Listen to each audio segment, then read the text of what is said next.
Hello everyone, Nexus 6P from Huawei just came in today.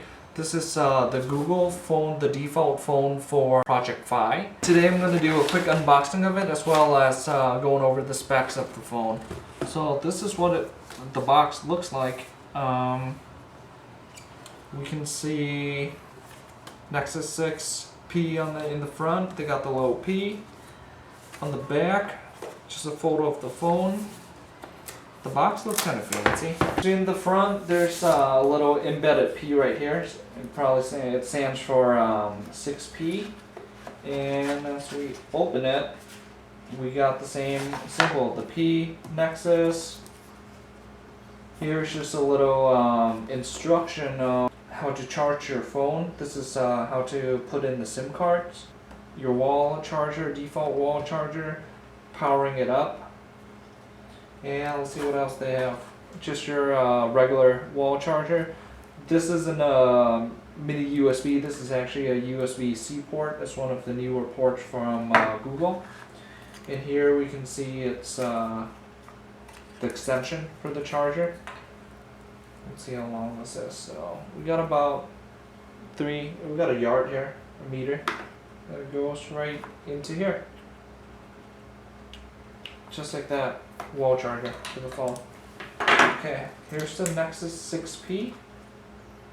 Let's see what else we got down here. We got a little 90 days try Google Play. We got this USB and a charger. You transfer your data onto your computer or charge onto your laptop using your laptop or your computer.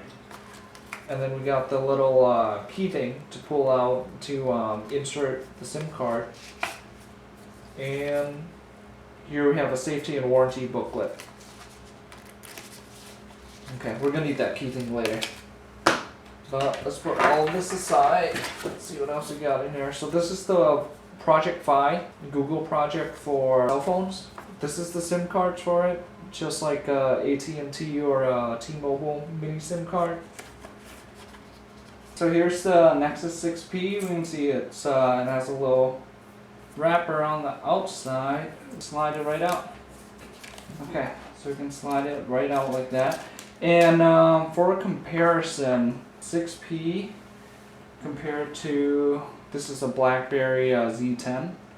You can see the Z10 is a lot smaller than the 6P. We look at it from the back, here we go. So this is the Z10 compared to a 6P. Nokia Lumia compared to a 6P.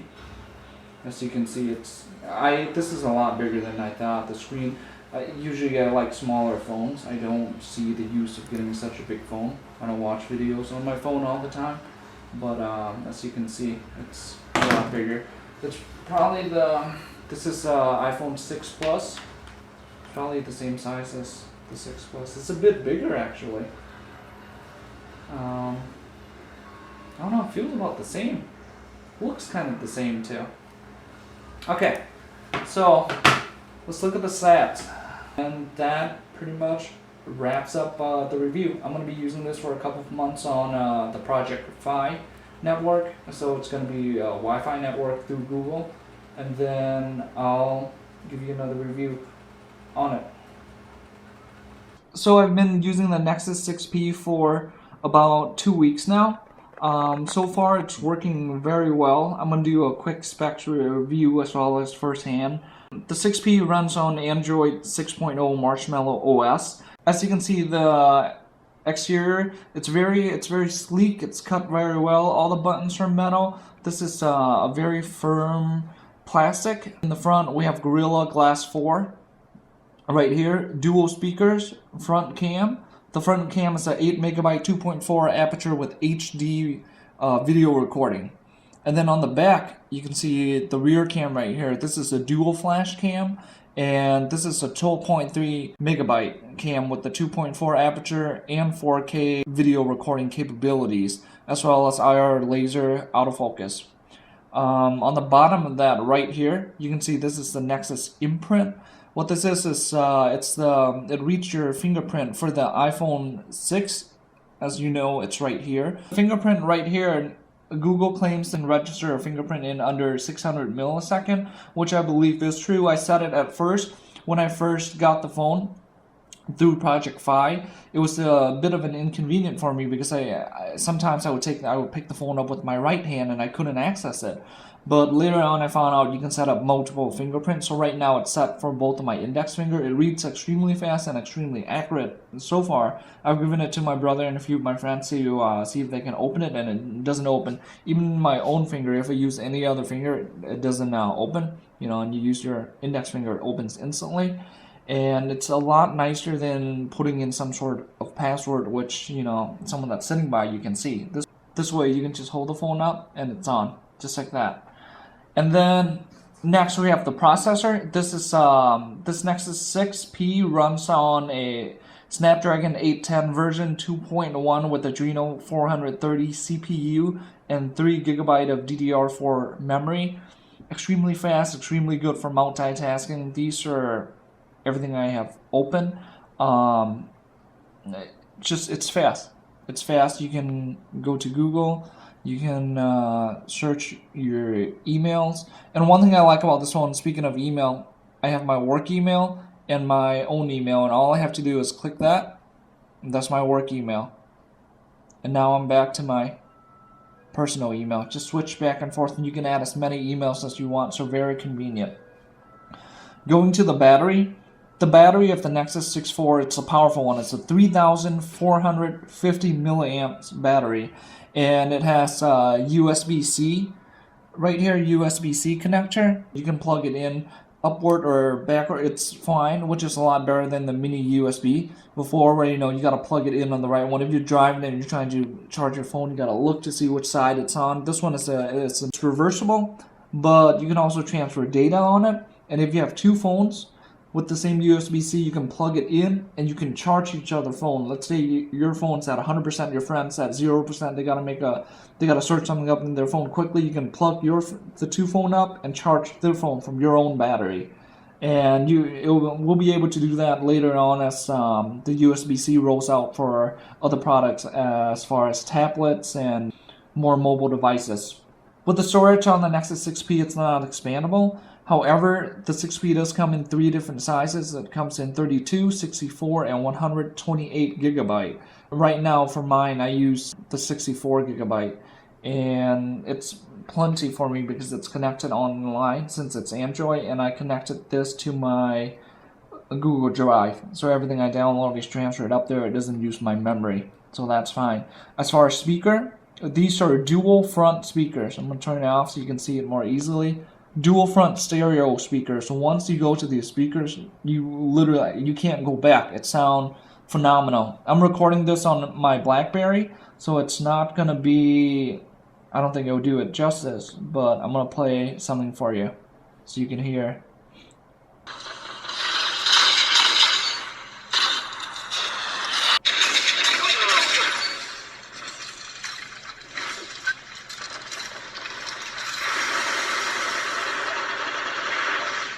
So that's just a quick peek of the speakers. I love the speakers. There's a lot more apps than the BlackBerry. I do miss my BlackBerry Hub where everything's connected. My text, my LinkedIn, Facebook, all 3 of my emails, and BlackBerry messaging. Everything's connected, and I have a way to prioritize it. So I go to the Hub and I can clean out everything. I check the Hub probably 3-4 times a day when I check my phone, and I clear everything out as things goes in, and it keeps me extremely organized and on top of things. Whereas this, messages on one side, you got Messenger on one side, your email are separate, and I do miss that about the BlackBerry as opposed to all the other OSs. Speakers is good. Taking photos is good. The power button, that's off. Double click power, photo, and you can take all type of photos. This is the button to open up what's already open, what application is open, and you can see it's a very strong processor. I have a lot of things open, and all you got to do when you want to close it, swipe it. Swipe, swipe, swipe, swipe, swipe. That's it, and everything's closed. This is your home button, so if you're going here, you hit this, you're back home. I have a quick setting right here. This goes straight to my data usage. For my Google project, Project Fi. I pay $20 a month, unlimited call, unlimited texting. And one thing I have to clarify is when you call, you can use Wi-Fi to call, but it does not charge it to your data usage. Okay, that's one thing. It does not charge it to your data. So unlimited call, unlimited texting, and then cellular data, just to make sure that I don't accidentally watch YouTube. I'm trying to save money. I turn it off, but once I turn it on, any program that I use without Wi-Fi, any of these programs, they're gonna charge data, and the rate that Google charges by is $10 per gigabyte. So this right here, 34 megabyte, they're gonna charge me 34 cents for that. So $10 per megabyte, nothing more, nothing less. Okay. How I pay is I pay $70 a month before tax. So that's $20 for texting and calling, and $50 for 5 gigabyte of data. But whatever data I don't use, they'll refund it into my Google account. So let's say I only use 34 megabyte here to the end of the month, then they're gonna refund me my $49.66. If I use all of my 5 gigabyte of data, I won't get any of it back. If I use 6 gigabyte of data, they'll charge the full 50, and then they charge another $10, just $10 per gigabyte in that increment, which is extremely nice. And this, when I click this, I know where my data is going, what I'm using for, what's consuming my data. So that's extremely nice. You also have just the normal setting. You got data usage. Down here you got battery. You can select battery, and you know how much since the last charge, where's my battery going. 33% goes to the screen, 10% Android system, 10% is just the phone being idle. And as you can see, I figured, if the phone's a Wi-Fi phone and I keep Wi-Fi on, it would drain a lot of my battery. I thought Wi-Fi would probably drain a third of my battery, but it isn't true. Wi-Fi only drains 6%. Usually it's like 2 or 3%. I've been using my Wi-Fi a lot. So it uses only 6%, so I keep my Wi-Fi on 24/7. When I'm at home, 8 hours a day, I use my Wi-Fi. When I go to work, 8 hours a day, I use my Wi-Fi. And when I have to use my GPS, then I turn on my data. But usually my data's off. With that being said, the battery, Google claims that this is 3,450 milliamp battery, and the battery, if you charge it for 10 minutes, you have enough to use for 7 hours. Which is true and it isn't true, okay? What I mean by that is it's true in a sense that you can use it for 7 hours, but it doesn't charge your phone fully. It only charges your phone in 10 minutes. It charges your phone like 40%. To give it a full charge, it takes about 25 minutes because this new this USB-C port, it's a rapid charger. It charges really fast. So I thought 10 minutes would charge the phone fully, but it actually doesn't. 10 minutes charge it about 40%.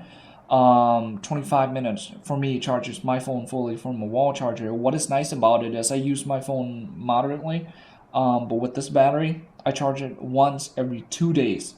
Once every 48 hours, I need to give it a full charge. Otherwise, I don't charge it.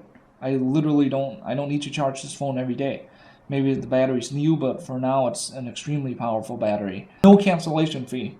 When I don't want to use it anymore, I cancel it. That's it. I call and I cancel it. I gotta pay for the phone, but otherwise there's no cancellation fee. With all that being said, a lot of apps I absolutely enjoy it, and I love it so far. So I really like it. And the one more thing, the reason why, just wrap it up, the reason why I bought this is because I work in an apartment building, and I work in the basement where there's a lot of copper pipings on top of me, so I don't get any reception. With this phone now, it has reception, but at the same time, you also use Wi-Fi for your data. So when I'm at work, I'm connected, I'm using Wi-Fi for calling and texting, and I can call. I'm one of a few in that building that can call out of our level, which is in the basement. Other people can't call because you can't get reception down there. So if you're in a work environment where you have internet but you can't get reception, I highly recommend the Fi project. Please like, share, subscribe. Thank you.